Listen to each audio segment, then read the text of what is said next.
All right, welcome to coaching. We're sitting here with Justine Wong Orantes today. What's your laundry list? Club national champion in volleyball, NCAA national champion, current member of the women's national team, VNL champion from last year. Laundry list of stuff in the volleyball world and in life. She's going to give us a bunch of perspective, and I'm super stoked because she's a personal friend of mine, so I know a little bit about her already. I'm excited for you all to find out some more about her.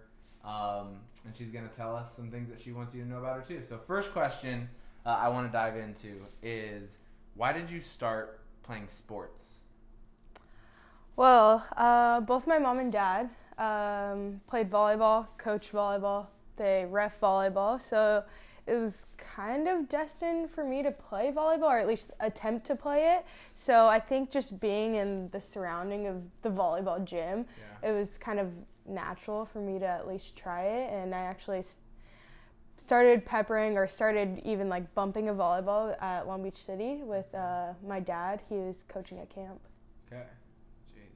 So family legacy brought you into it. Was volleyball the first sport you played, or were there other sports that you played coming up? I actually started playing soccer for the longest time. I played for 7 years, and then started getting serious about volleyball when I was in middle school. Okay. So as you were coming up, you're from California? Mm-hmm. From here? Okay. And you find yourself still being here now. You've done a bunch of traveling around the world now. You've played in different countries. You've gone to school in a different state. What would you say is the difference between California and other places you've been as it pertains to volleyball? I think California is really big on volleyball. I mean, now you see beach volleyball, indoor volleyball, whether it's boys or girls, and I think it has huge opportunities for anybody, really, whether you're 5 or 15, whatever age, and if you're a boy or a girl. And so I think going to college in a different state in Nebraska, it kind of opened my eyes, and I was really blessed to be brought up in a state where it just so encouraging for the sport. And I think it's starting to spread out to the Midwest and out to the East Coast, but I'm just so thankful that this state just created so many opportunities for me. For sure, yeah. And you'll be able to tell us a little bit about the spread of it because, like I said before, you've gone to college elsewhere, and we'll get into that a little bit. But it came to my knowledge when I had first seen you play. You were about 15, turning 16 years old, playing in your club days. And I saw this picture of you that's resurfaced lately, and it's a picture of you and this blonde-haired girl a little bit taller than you. She's one of your best friends in the world. Her name's Sara Hughes. And I want you to talk a little bit now about you guys coming up together through volleyball, how that started, what kind of friendship that fostered, why that was important for you, and then later on I want to get into kind of where you two are now in your respective careers. Yeah, Sara and I started playing beach volleyball together when I was 8 and she was 9. Bill Lovelace actually introduced us to each other, and we started playing beach volleyball. And then I was like, okay, you should come and play indoor with me at Mizuno Long Beach. And she's friggin' crazy about volleyball just as much as I am. So she was like, okay. And so we started playing club together probably that next fall. And from there on out, we were in the gym together for club, and then in the summer together on the beach. And so the only thing we didn't play together was high school ball. Okay. So we were together 24/7 for the next 7-8 years. Yeah, definitely some special times watching you guys play. So interesting statistic about you is I think you still hold the record to today, if I'm not mistaken, but on the beach, you're the youngest player in California to get your AAA rating. Is that right? I think so. I'm not sure. Okay. What age did you get that at? At 12. You're 12 years old. Uh-huh. Okay, so 12 years old is what grade, just so the audience can help understand what that's like? I think 6th grade. Okay, so 6th grade, you end up getting your AAA, and the AAA in California is essentially seen as semi-pro. It's the level right below those who are trying to make it their career and get paid for it. So at 12 years old, you were able to gain that. That shows, if not what your potential is, what kind of skills and what kind of dedication you put into the game. So That's kind of what I want to talk about next. So in your upbringing, I want you to share as much as you're willing to about sports, school, social life, relationships, from the time you started around 8 to finishing your high school years. Like, what kind of things in there were important for you? What kind of roadblocks did you hit? And what was the reason that you continued to play through all those years?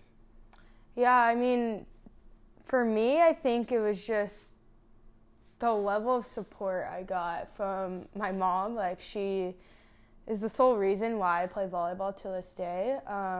She was the one that encouraged me to play, and she just is the one that's in her car driving me to and from, if it's club, if it's high school, the beach, whatever it was. I mean, she was my number one supporter, still is, and I think her and then like my beach coach Bill Lovelace and Sarah and all these people just brought me to a sport that like I have so much passion for, and I think that's like the number one thing. It's just like the relationships that I've built and that I have to this day that kind of like continues me to play this sport.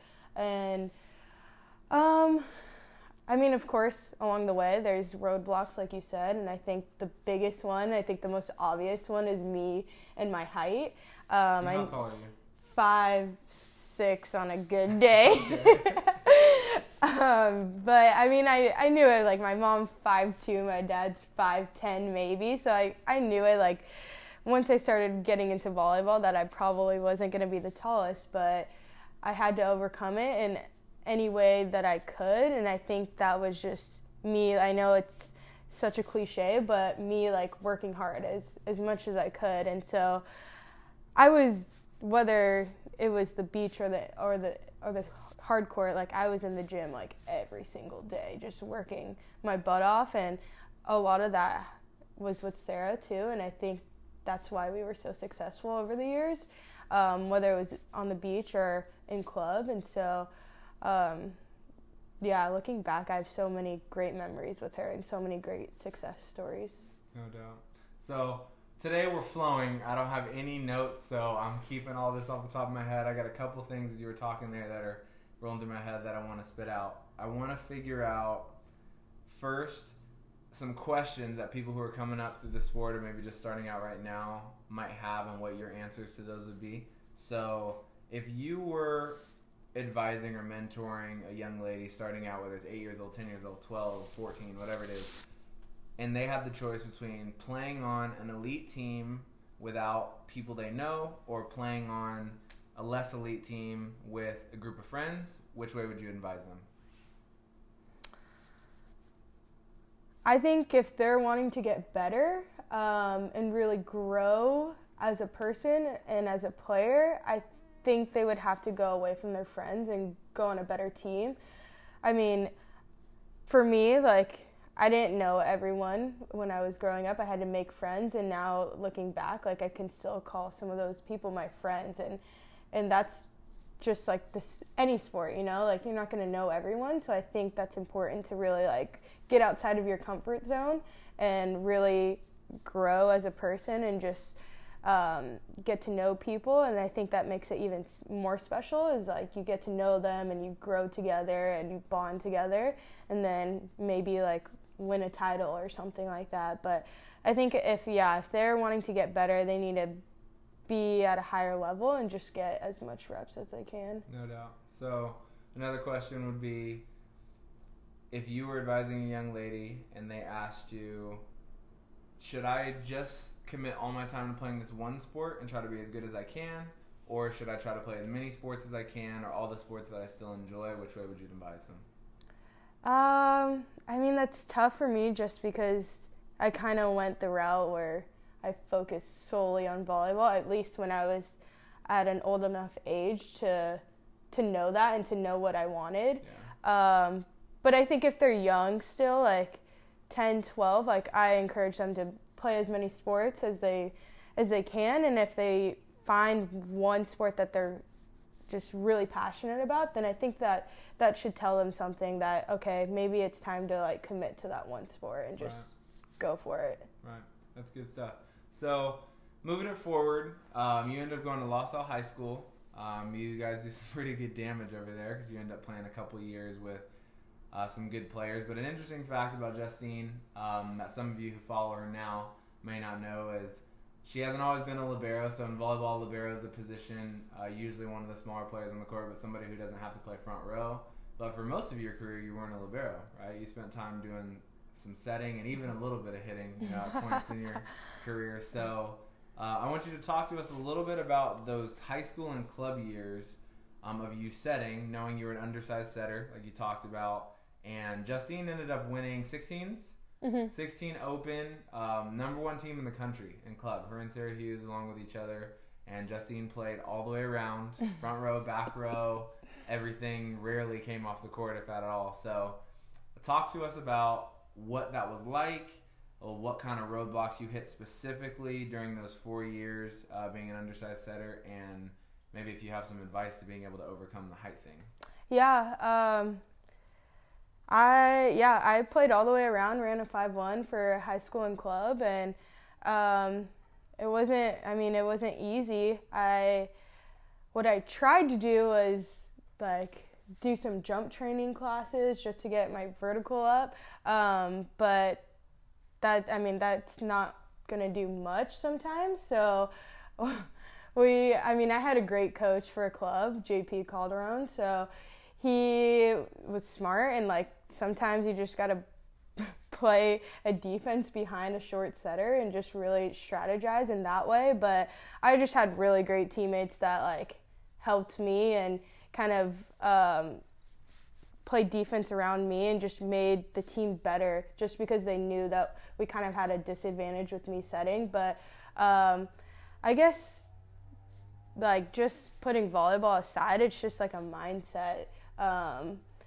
If you're willing to put in the hard work and just beat the odds and just say, okay, all these people are obviously all these people are taller than me and they're more physical than me, but if you're, I guess, willing to put the hard work in and just, it kind of comes down to court sense and just volleyball IQ, and I think that's what kind of helped me as well, is just knowing the game, and it outsmarted some people. Yeah, no doubt. That's good stuff. So you mentioned JP Calderon in there.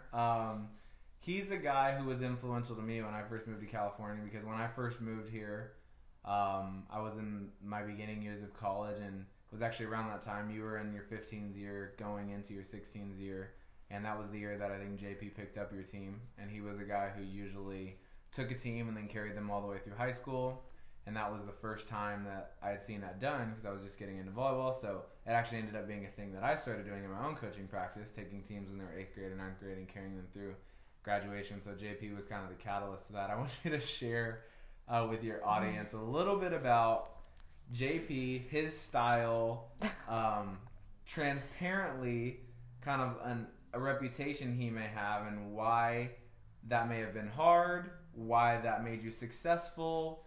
And in today's generation, where you hear a lot with youth players about, things being too difficult and them needing these breaks and them needing these, supplementations, JP, in my opinion, is somebody who is almost on the opposite spectrum of that. But he was able to have some pretty consistent success. So share your experience with that. Yeah, he was a coach at Mizuno that always took the older girls. So when it was my 13s, 14s, 15s year, I was okay, still have some time. Not going to get yelled at yet, because we would just, we would practice at the same time as the 18s with Emily Hartong and Megan Moanoa, and we just see them getting yelled at. We hear it from across the gym. We're oh gosh, okay, we have 2 more years. Yeah. But we finally roll around to 16s year, and we're just all afraid, we're robots when it comes to JP. We did anything and everything he said, did not want to mess up anything. But yeah, so I think that was the big eye opener, because 15s, 14s year, we were oh, okay, we're good.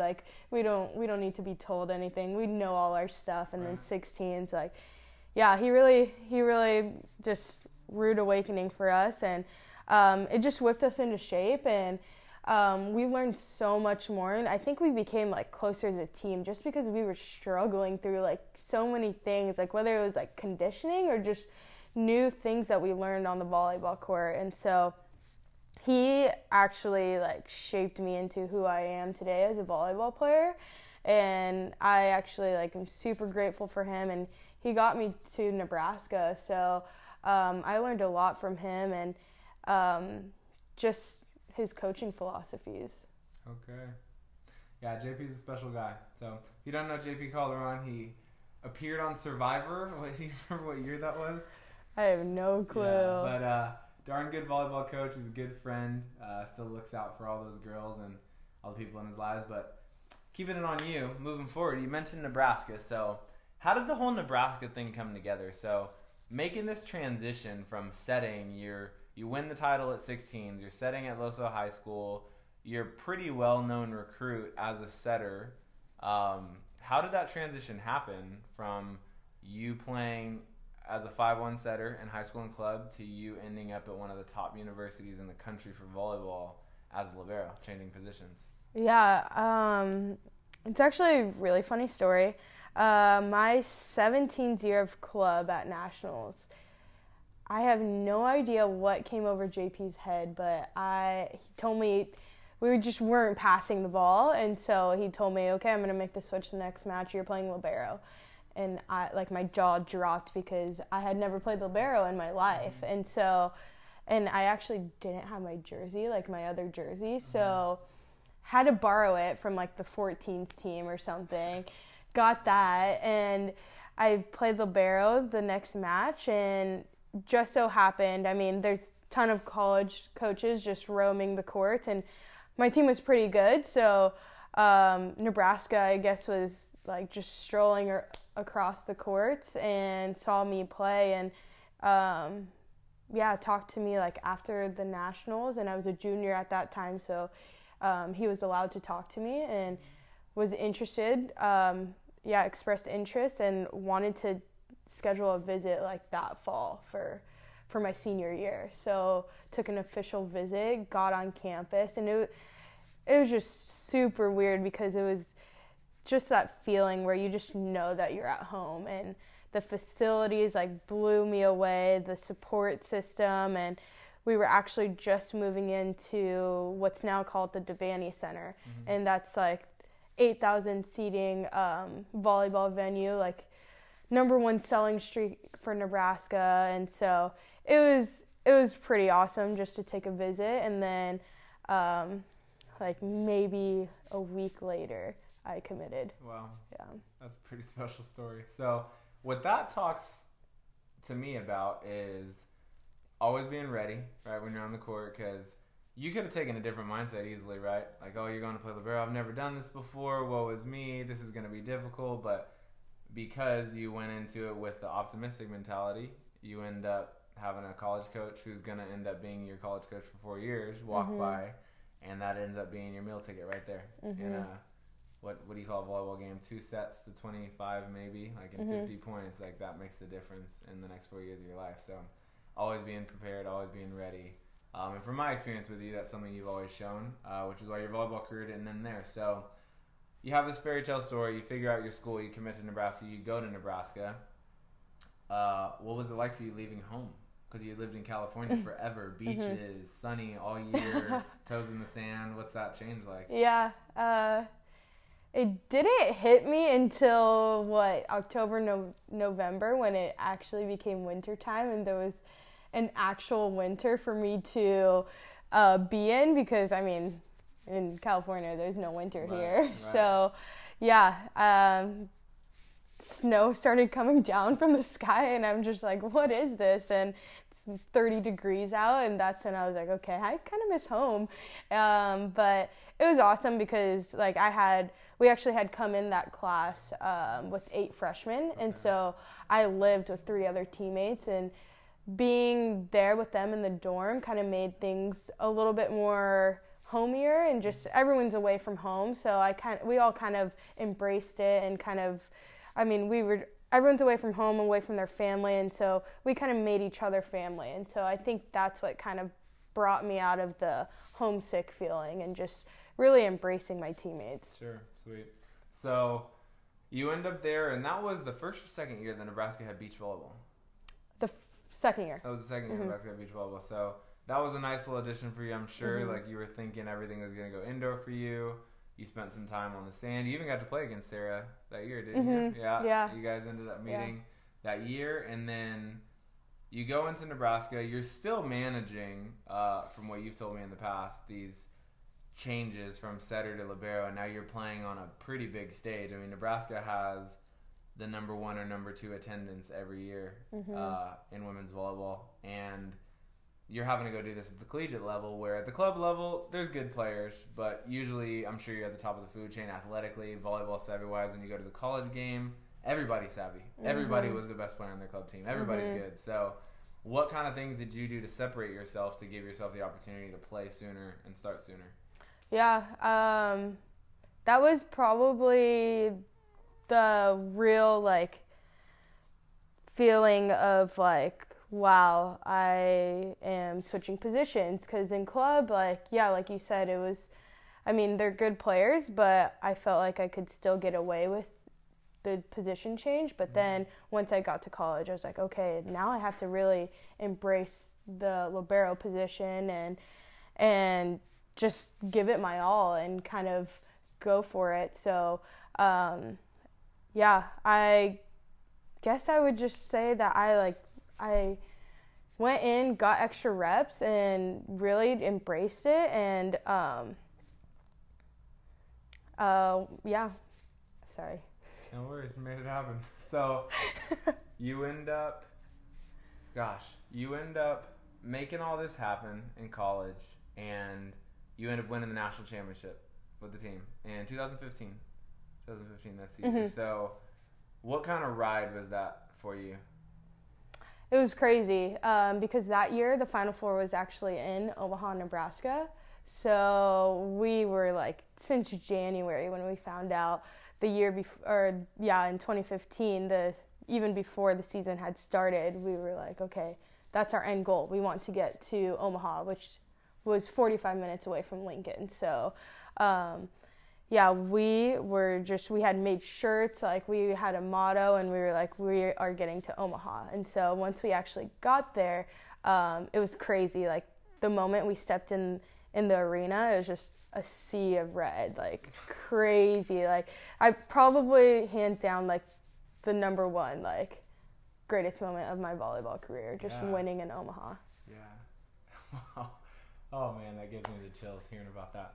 So I want to cap it today because there's so much information you have, and there's so much value I think you can share with our audience. So I want to see if we can get a part 2 done to this, where we talk about the end of your college and then kind of leading up till now, what you're doing now, because you're still heavily involved in the sport. You're still doing your thing. You're still getting better. And there's a lot of stuff that people are asking to hear about from you. So the way we usually cap it off is we do these things called 3 quick hits. So I basically spit out a question or a topic, and you give me in the first 5 seconds, 10 seconds, like the first answer that pops in your head. So okay. Tell me when you're ready. Okay, I'm ready. Okay. Most memorable experience in life? Winning in Omaha. Okay. Most influential person in your volleyball career? My mom. Man. Let's think of one more good one, since we're going to do a part 2 to this. We got to keep it youth. The sentence that comes to your head when you think JP Calderon? I can't say this word, but I'm going to say mean. All right, so we always close it with a handshake and a hug, but we're going to do it again. Thanks for joining us today. Hope you guys tune in for the next one. Thank you. Go. What we do is identify people who are currently at the top of their craft, people who have been at the top of their craft, or people who we perceive are going to be at the top of their craft. We bring them in, we interview them, and we figure out what goes on through their brains. If you want to see more interviews like this, subscribe to Chris P. Austin Coaching on YouTube or any of our social medias. We'll see you soon.